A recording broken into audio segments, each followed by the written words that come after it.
I'll let KC Joyner try, if he can or even cares to, make a case for the Houston Texans, because I don't know that anybody, Casey, has made a case for the Houston Texans. But is there any case to be made for Houston? I'll tell you, it's actually, this is going to be, in my mind, a little more intriguing individual matchups is Brady versus the Texans defense. The Texans defense ranked third in the league in yards per attempt allowed on vertical passes, only 9.3 yards per attempt when a quarterback threw a pass to travel 11 or more yards downfield. Now, Brady ranks first in the league in vertical passing, so he's going to provide them with a challenge. And you figure it's amazing that Brady ranks first in that category, given they only had Gronk for a few games. And you look at his receivers, Chris Hogan, Edelman, everybody. They don't have anybody else on their roster who's really a vertical threat. In fact, nobody on is a vertical threat. So to see if that can continue, if Brady can still get elite vertical numbers against that defense, that's going to be an interesting matchup. Yeah, people don't, really look at the Houston Texans specifically too because Watt is out, but you don't really look at them and scream number one defense in the league. But this is a playoff defense here. Yes, definitely a playoff defense. If you paired this with, if you paired their defense with, pick an offense. You pair this defense with Green Bay's offense, you'd be talking about a strong Super Bowl contender. It's that good. And the thing for them, though, when you're looking at those vertical passes, part of it is a little bit of luck because they benefited from off-target passes and vertical throws, which is something that ESPN Stats Information tracks. They benefited from off-target passes 36.6% of the times, the fourth highest in the league. So I'm curious if we're going to see this defense that's, the elite defense second or, top third in the league in vertical yards per attempt allowed, or if it's going to be now you're facing a more accurate quarterback, maybe you're a top 10 defense. Because if the number 3 defense shows up or best defense in the league shows up, Brady might have some trouble. If it turns out to be a top 10 defense because of luck, then it's a different situation.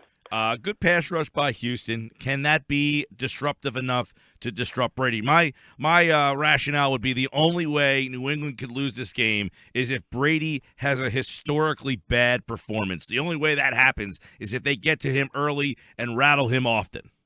Yeah, and the thing is if they started to get a pass rush, Brady's this type of quarterback, and the Patriots run the type of offense. They'll dink and dunk their way down the field. It's great that they've got the vertical passing, but he has no problem. He's one of the few quarterbacks in the 12 years I've been doing this who will, if you say, fine, we need you to dink and dunk all the way downfield, you got to take a 13-play drive, he doesn't have any problem doing it. Most quarterbacks start to get frustrated after time. They want to go vertical just because they want to show off their arm strength. Brady doesn't care. So Houston's got that problem, too, that even if they stop the vertical passes and they can get a pass rush when he's trying to drop back 7 steps, if they go back to 3 steps, okay, in Houston, now you've got to stop that. I think so. You've got a double whammy. Casey, do you think the Texans can score points versus the Patriots? Not many. I don't think they're going to have. Mind you, I'm not trying to pitch that the Texans are going to win this game. I just think it's going to be a little better matchup than what it seems. But do I think they can put up points? I think that they've got their vertical passing has gotten better of late. They're not great in that category. They also rank 8th in the league in a metric I have called good blocking rate, which is how often an offense gives its ball carriers quality run blocking. So I think they'll be able to move the ball some on the ground. Problem for them is that Brady is able to hit those big passes against their defense, and then Houston has to go towards trying to play vertical passing. They already have, their quarterback's already bad enough to take Nuke Hopkins out of the lineup as it is, and now you've got Bill Belichick going against him. He'll just take Hopkins out entirely. So it's going to be curious to see if they can keep leaning on that ground game and they keep the game close to where they can do that. Interesting. Real quick, some news coming in here as we're kind of having this conversation. The NFL has moved Sunday's Chiefs-Steelers playoff game to 8:20 due to the weather. So it apparently was a 1 o'clock Sunday game, right? That was the first game on the early Sunday. They've now moved that game. Will be a late game on Sunday night. That's a very interesting switch there that they just decided to get that 1 o'clock block out of there on Sunday afternoon, and they're going to go primetime Sunday night with that game. So just a little bit of news there. We'll jump to that game here in just a second. I want to stay with the Patriots and the Texans real fast as you look at Tom Brady and this offense. Is this You just mentioned they don't have a lot of the weapons in this offense, and they don't have that high-profile wide receiver, and Gronk has been nicked up and stuff. What is the identity of that Patriots offense in terms of making a deep run in the playoffs? Their identity is what a typical Bill Belichick offense is, which is whatever you don't do well on defense is what we're going to go after. If you can't stop the run, we're going to run the football because we have speed backs, and the Patriots say we've got speed backs and Lewis and White. We can attack you that way. If we need a power back, we've got Blunt, who's having a fantastic year. If you can stop, we can dink and dunk short pass. If you can't do that, obviously they can go over the top on vertical passes. So they'll just go wherever they think Houston's weakest. The thing is, Houston, I mentioned that good blocking rate category. Houston's defense ranks 24th in good blocking rate allowed this year, 24th. And I think that might make New England say, okay, we still want to hit the vertical passes. We're still going to test you if you give us a look on defense, you give us coverage that we think we can beat. But if you've got that kind of a run defense going up against Belichick, I think he's going to give them a dose of LeGarrette Blount left and right. And, again, that might be in Houston's favor if they can slow that down. But the metrics say that's going to be a problem for the Texans. All right, Sports Bash 97.3 ESPN. Let's jump over to how about we look at that Chiefs game against the Steelers that we were talking about in the first hour of Mike the show. and I, Casey, went back and forth. He likes the Chiefs' defense, and I think Le'Veon Bell presents a huge problem for them. And in the fact that Le'Veon Bell already did put up good numbers against them back in October.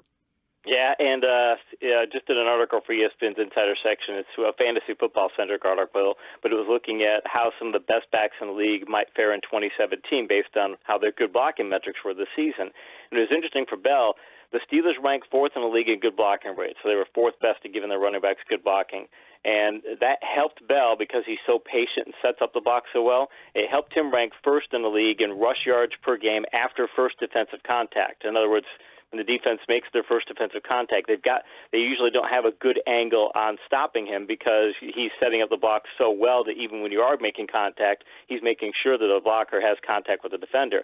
And that's a big problem for Kansas City because they rank 28th in the league in good blocking rate allowed, and they're 28th in rush yards allowed after first defensive contact.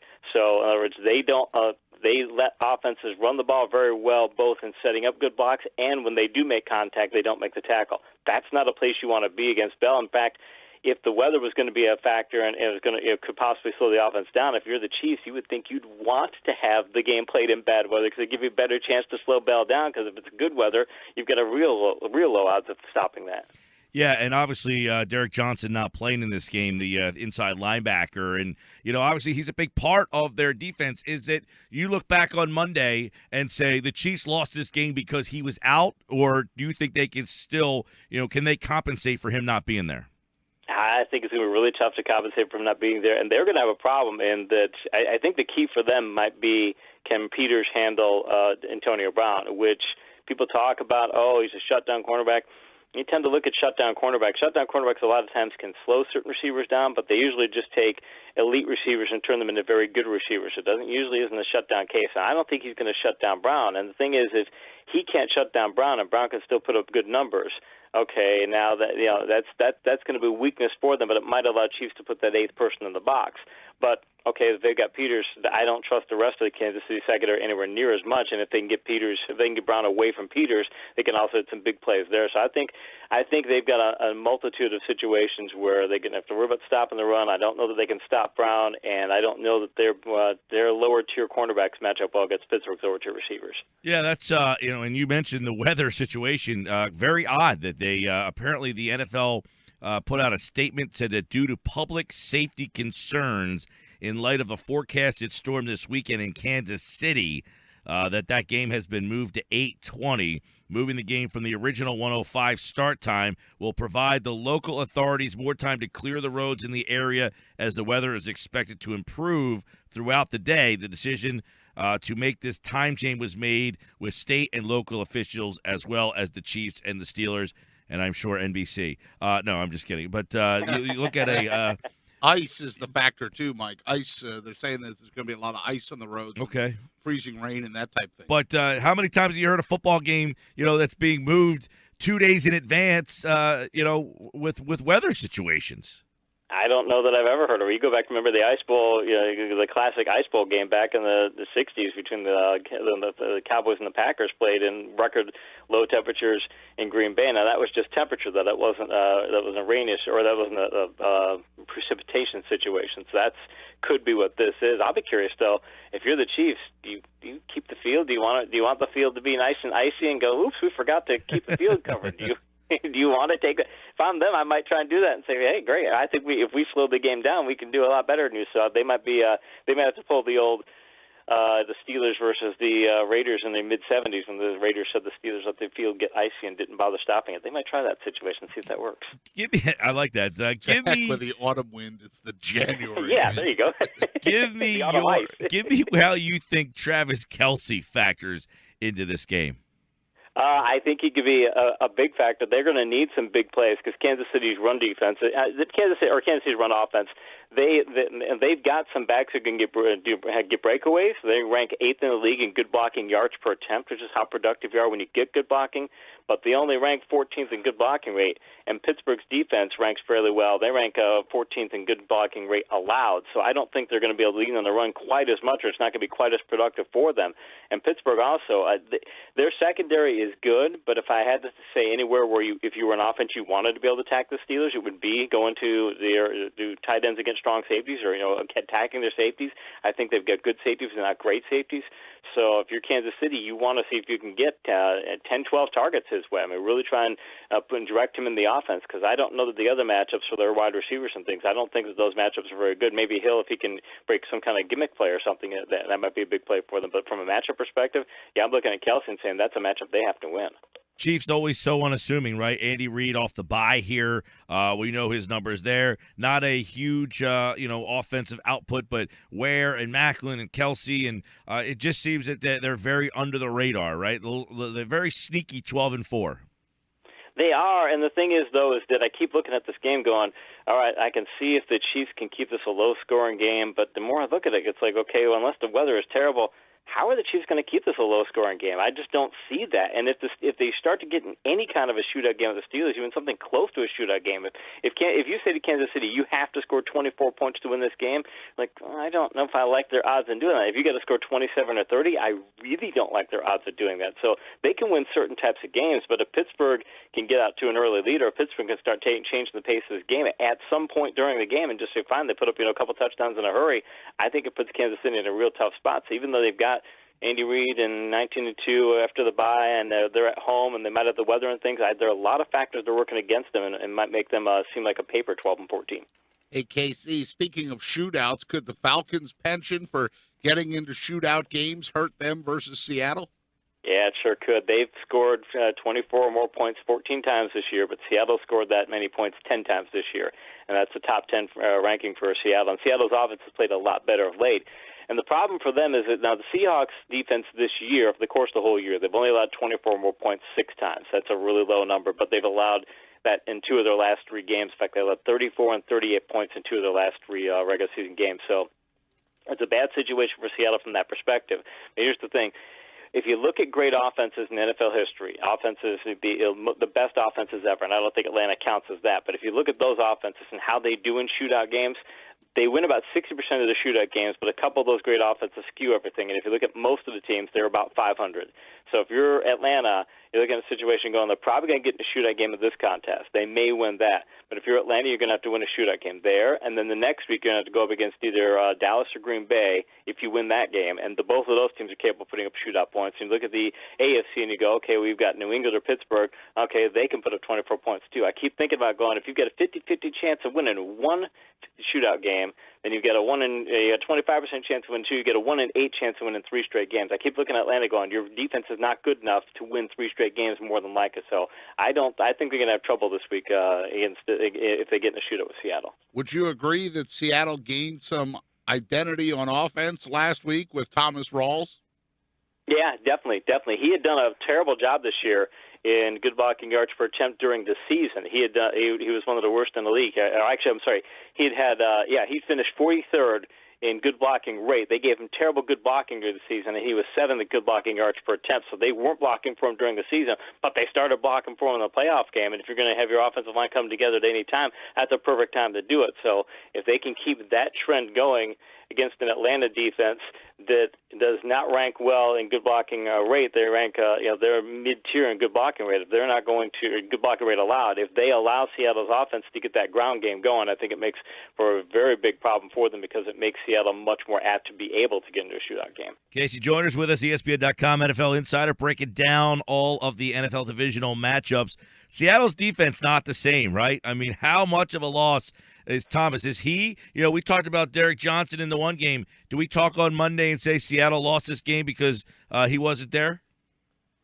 Yeah, I think if they lose that game, it is going to be because he's not there. Again, they allowed 34 and 38 points in 2 of the last 3 regular season games, and that's you can't put that all on Earl Thomas not being there, but you can put a lot of it on that. And if you're Atlanta, the thing for Atlanta though is it's going to be Thomas if Seattle loses the game, but it's also going to be, okay, if you're Seattle, do you say we're going to put Sherman on Jones and just say he's going to shadow him, or do you trust Shed, who's a very good cornerback, and say, okay, we're going to play our defense like we like to do, and we don't care where you put Jones. We're going to we're going to keep our guys where they are and hope they could slow him down, because if those cornerbacks can slow Jones down, now you say, okay, well, are you going to beat Seattle with Sanu? You might, but I don't like the odds nearly as much as Jones. I don't think if Jones only has a good or very good game, it doesn't have a great game, I think that bodes very badly for Atlanta.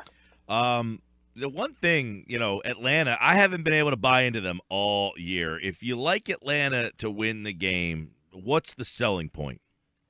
The sell point to me is that I think Atlanta needs to be able to slow the game down, and if they want to slow the game down, they rank 6th in the league in good blocking rate. In other words, they can run the ball if they want to.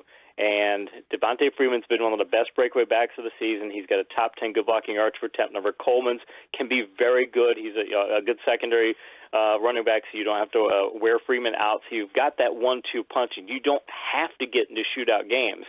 And I think that they have not been able to get away from shootout games enough times, but if they can say, okay, we don't want to get into a shootout game with Seattle because even though they don't have Thomas, they have the kind of offense that can beat us. I think they need to be able to show that they can keep away from that kind of situation, not only for this game, but they want to make a Super Bowl run because, again, if that's the only way I can really believe in them is if they can stop the shootout mode, because if they keep getting in shootout mode, it's one and done for them at best. All right, KC Joyner here breaking down the games. Let's go over to our last game on the docket, and that is what we thought was the last football game on Sunday. If you're just joining us, that has been changed. The Steelers-Chiefs game will now be Sunday night, not Sunday at 1 o'clock. The 4 o'clock game in front of it now will be Green Bay and Dallas.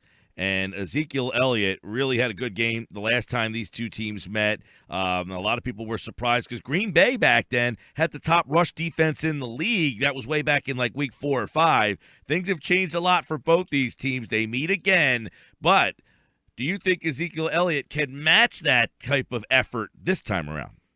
The thing is about Dallas is, if you're looking at their good blocking rate, and mind you, I've got nothing but respect for the Dallas running game. It's probably, if it's not the best, it's probably the second best running game in the NFL, behind maybe only Pittsburgh. So they're that good, but they only rank 7th in good blocking rate, and they've been that way for the past 3 years. They're a top 10 good blocking team, but you can, if you're a defense, commit to stopping their running game and not give them quite elite numbers. Still very good numbers. If you're putting up they've got a good blocking rate of 41%. If you're doing that, you're still having a successful running game. But Dallas really likes to have that number to be towards 50%, and you can keep them below that number if you've got a good rush defense. I think Green Bay could put together a game plan to say we're going to slow down that running game because they were 9th in good blocking rate allowed. So I think they could slow the Cowboys running game down and then make the Cowboys go after their secondary and say, if you're going to beat us, you're not going to do it with Zeke, you're going to have to do it with Dak. This seems like a classic face and heel matchup here between Dallas and Green Bay. The Midwest Green Bay they're like the other America's team there, the Green Bay Packers against the Cowboys. And the way Rodgers is playing right now, okay, you say don't be surprised if Elliott struggles. Would you be surprised if he gives you anything other than what you've seen from him the last couple of weeks because he's blitzing everybody. Good defenses, mediocre defenses, and I don't know where you rank Dallas's defense, but they're surely not elite, and he's playing at not only an elite level, he's playing at Hall of Fame, first ballot no matter what level. Yeah, I think if you're Green Bay, you want this game to be a shootout mode. You want to say, okay, we're going to go so fast-paced that you make Dallas think we have to lean in our passing game and try and go after our secondary because their secondary has been more hit than miss, or more hit than miss, or more miss than hit of late. Excuse me, but they are playing better at times. And I know Prescott's had some very good numbers, but you see of his tape of late, and he's not quite. He's playing at times he's playing a step below where he had earlier this year. And the thing is people worry about Nelson and Nelson being out. And Nelson, he's their vertical receiver, and he does score a lot of touchdowns, so he's a very important part of their offense. But earlier this year, Green Bay realized Rodgers is not doing well on vertical passes. He's near the bottom of league in vertical yards per attempt. And when their running game started to falter, they said, we have to go to a different mode. And they went to a dink-and-dunk mode and said, we're going to have Rodgers throw a lot more dink-and-dunk passes. We're going to be a pass-centric, dink-and-dunk offense. That's going to be what we are. That became their identity, and their running game has improved, and their vertical game got better later in the year, but they still had that dink-and-dunk identity. They've not moved away from it, not entirely at least. So even though Nelson's out, I'm looking at the Packers going, they still have plenty of receivers to be able to run the dink-and-dunk mode at an elite level because of who their quarterback is. So I think the Nelson injury hurts, but I don't think it slows down their offense enough to where they can't turn this thing into a shootout. Casey, as far as the Cowboys go, they do have Dez. Elliott's a nice back out of the backfield catching the football. Can Dak win in a shootout if it does become that? I think he can, but it's a matter of, again, does he connect with Dez? Because he and Dez early in the season, he didn't throw a lot of passes Dez's way, and when he did, he wasn't very successful. He got better at it, but I still don't think he's ever been truly elite for a long period of time. So I don't know I don't want to say they're not in sync, but I would be more concerned if I'm Dallas, if Romo was back there throwing to Bryant than I am if Prescott's throwing to Bryant, which sounds crazy because Prescott's done such a fantastic job over the course of the season. But I would be a little more concerned because that combination has been better on throwing downfield passes, and I think they're going to have to get a great game from Dez Bryant to win the game, even though the Packers don't have Nelson. I think the Cowboys are going to have to get it. If Bryant catches, say, 8 to 10 passes, puts up 100 and 120 yards and a couple touchdowns, I think Dallas wins the game. I think if he puts up an average game or maybe just an above-average game, I think Dallas is going to have some problems. KC Joyner's official picks. Let's get them right now. Atlanta, Seattle. Survey says Atlanta is going to pull this one out. Ooh. All right. Houston, New England. Got to be New England. I just don't think Houston's going to have enough offense, even if their defense can slow Brady down. Green Bay, Dallas. It's going to have to be Dallas because I don't think that Green Bay is going to be able to turn it into enough of a shootout. I think that Dallas is going to be able to slow them down enough. And the new night game, that's conveniently put there for a primetime playoff game on Sunday. That's true.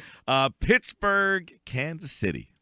I think Kansas City's defense. I think Kansas City's defense and their run defense is going to have some big problems. I just don't see. I see too many ways that the Steelers can win this game and not enough the Chiefs can. So I'm going Steelers. There it goes. Atlanta, New England, Dallas, Pittsburgh. They're your four from KC Joyner here on the Sports Bash. We will recap them, break them all back down Monday right here on the Sports Bash 97.3 ESPN. KC, enjoy the football.